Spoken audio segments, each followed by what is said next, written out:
kagaguhang content mga katapang. Ang gagawin natin ngayon ay magpapanggap ako ng taong grasa na nakapasok dito sa bahay Okay. Panoorin namin yan, panoorin.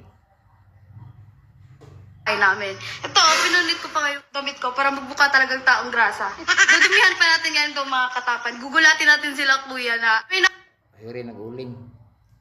nakapasok dito na taong grasa sa bahay namin. Okay. Panoorin natin to. Sige pa. Uy, okay na yan. Para kayong walang awa sa uling ah. Pwede na to? Okay na to? Sige, Pwede sige ka na. na ba magtaong grasa? O sige na, basta matakot sila kuya.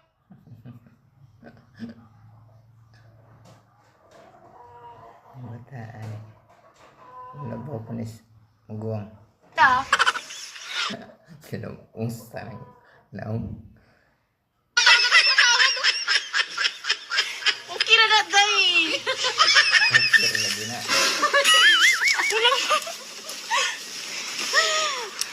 So, ano? Sa paa, sa paa, sa paa. Sa paa, sa paa, sa paa. Sige pa. Parang sinap...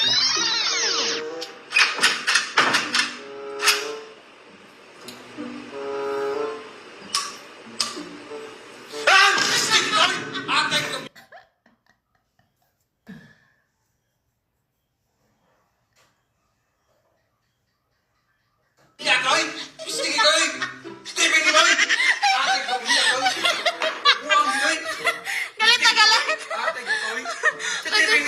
May tinatago ka palang kabaklaan. May tinatagong kabuklaan. Mukha mo kasi.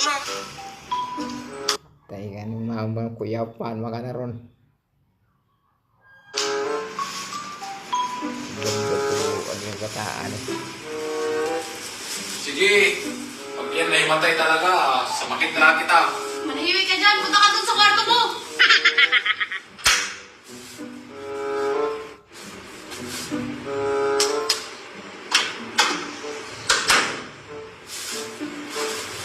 Boom!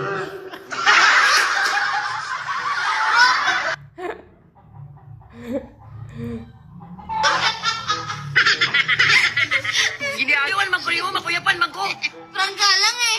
Oh. Ayawan siya ko kaayog yun! Oh, Okay, relax lang. Ako lang to eh. Yes! Successful yung prank ko na katapang. Ayun no. Basok na Talaga, Kurot itlog eh. basag pa yung itlog ko. Tarantado ka, bilingan mo ng itlog doon ha. Anong bili? Wala akong pera. Bili ka doon. Aksaw na amats mo. Galing ko talaga.